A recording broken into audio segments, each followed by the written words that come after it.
The So, patterns repeat.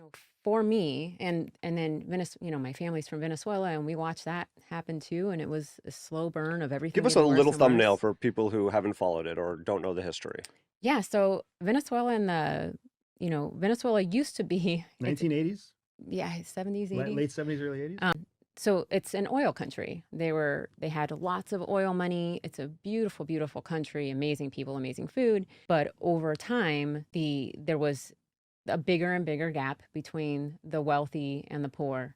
And the poor in Venezuela are really, really poor. So over time, because of that gap, eventually Hugo Chavez was brought to power because so many people were suffering. And I think people forget that that people can only suffer and be oppressed for so long before they are going to make a change, either through uprising or voting.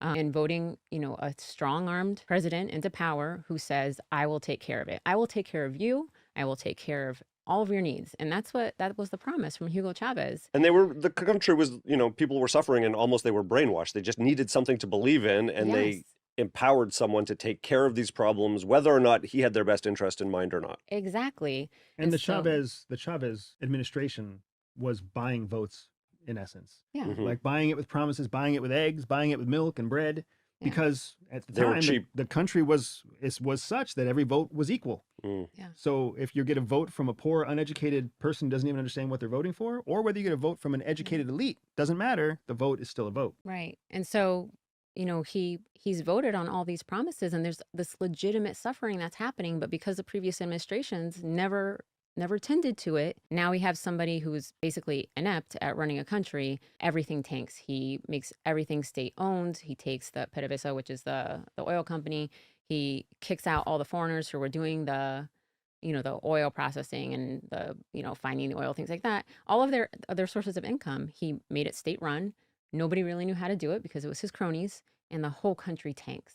And now Massive everybody's poor. inflation, Yeah. their currency is devalued. Anyone who had savings lost everything. Lost everything. And millions of people left. Anybody who could leave, it was a complete brain drain. It was a complete money drain. And now everybody who's left there they're all suffering the And same. now decades later, it's not any better. Right. And that's the thing that we need to understand, is that so much bad can happen in such a short period of time, but it takes such a long time to build something good and robust.